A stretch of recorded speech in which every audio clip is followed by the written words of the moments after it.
It's Friday morning. அடிக்கடி இந்த மாதிரி பேர்ட்ஸ் வந்துட்டு நம்ம விண்டோ கண்ணாடியில் தட்டி தட்டி சவுண்ட் உண்டாக்கும். ரொம்ப நாளாக காணாமல் இருந்தது. இப்போ 2-3 மழை வரவும் பின்னியும் வர ஆரம்பிச்சிட்டாங்க. நம்ம வீட்டு பக்கத்துலேயே தான் நம்ம குடும்ப கோவில். ஃபர்ஸ்ட்லாம் டெய்லி மார்னிங் அங்கே போயிடுவேன். இப்போ பாப்பா இருக்கிறதுனால அப்பப்போ மிஸ் ஆகுது.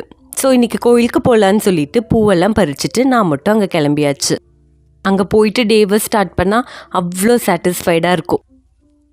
நம்ம தமிழ்நாட்டில் இருக்க கோவிலுக்கும் இங்கே இருக்க கோவிலுக்கும் நிறையாவே டிஃப்ரென்ஸ் இருக்கும். அதுவும் இங்கே நம்ம குடும்ப கோவில் டோட்டலாக டிஃப்ரெண்ட்டு. நான் போகும்போது பூஜைலாம் முடிஞ்சிடுச்சு. சாமியை தொழுதுட்டு பிரசாதமும் வாங்கியாச்சு. ரிட்டன் வரும்போது நான் இன்ட்ரடக்ஷனில் காட்டின மாங்காய் மரத்துலேருந்து நிறையா மாங்காய் விழுந்திருந்தது. பக்கத்தில் போய் பார்த்தா தான் தெரியுது, பக்ஷிங்க கடிச்சிட்டு நிறைய வேஸ்ட்டாக இருந்தது. அன்றைக்கி ஈவினிங்கே ஆளை வர வச்சு பறிச்சுட்டு பழுக்கவும் வச்சாச்சு.